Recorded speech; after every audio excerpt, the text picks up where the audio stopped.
Have you ever told a story in your CI classroom only to feel like it could have been a better, more engaging, more effective, or just more memorable for your students? Maybe your students understood it, but they didn't really connect with it or stretch their language abilities. If that sounds familiar, you're in the right place. Today, we're talking about layered storytelling, a powerful but simple way to make a basic narrative and turn it into a compelling, language rich experience that keeps students engaged while effortlessly acquiring advanced vocabulary and structures. Stick around because I'm sharing practical, easy to implement strategies that will transform your CI storytelling immediately. And I'll even share a free resource to help you gauge your CI teaching skills. Let's dive in. One of the simplest ways to make a basic story more advanced is by expanding the vocabulary naturally, without making it overwhelming for the students. Here's how. Start with synonym integration. Instead of using the same words repeatedly, introduce natural variations. If your story is about a dog, start with perro, but later mix in cachorro, puppy, or mascota, pet. This introduces new words without students feeling like they're being taught vocabulary. Next, add some descriptive language. Instead of just saying el gato duerme, the cat sleeps, say el gato está acurrucado en una manta suave. The cat is curled up in a soft blanket. Small descriptive details make stories richer and create more input exposure in a natural way. And finally, add contextual clues. Introduce new words with gestures, tone, and images so students can infer meaning. If a character is tembloroso, shaky, act it out. Repeat it in context and reinforce the meaning without translation. To keep students engaged and push them toward more complex language, we can layer in some advanced storytelling techniques while keeping the story comprehensible. We can start by adding subplots and side characters. So add a small secondary storyline with the main story. Maybe the main character has lost a pet and meets a neighbor who helps in the search. This builds natural opportunities for extra vocabulary, structures, and repetition.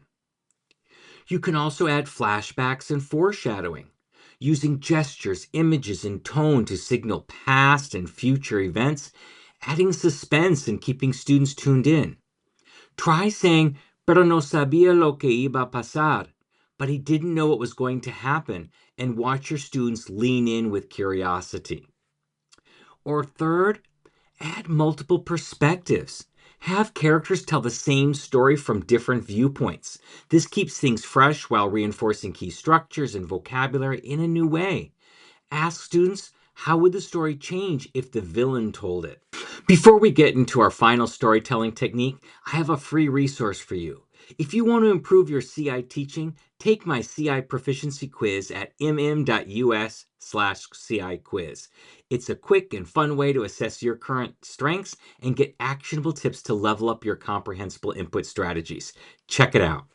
The best way to cement language in students' minds is by making the story feel relevant and personal. Here's how to do that. First, personalization. Give students chances to connect with the story. Ask them, has this ever happened to you? Or what would you do in this situation? Making it personal keeps students engaged and helps them internalize language. Next, cultural references. If your story includes a meal, mention real traditional dishes from Spanish-speaking countries or French-speaking countries. It's about a journey. Describe real places like Mexico City, Buenos Aires, Paris, or Toulouse. This makes the language feel alive instead of abstract. And you can also add student input and choices. Let students help shape the story. Try asking, should the character go into the cave or run away? Their engagement will skyrocket because they feel invested in the narrative. And there you have it. With layered storytelling, your students will acquire language naturally, stay engaged, and experience stories that feel real and memorable. Now I want to hear from you. What's one way you've made a simple story more engaging in your classroom? Drop the thoughts in the comments.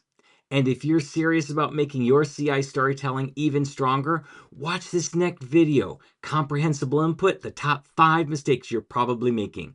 It's packed with insights to help you refine your teaching and avoid common pitfalls. Thanks for watching, and as always, happy comprehensible input.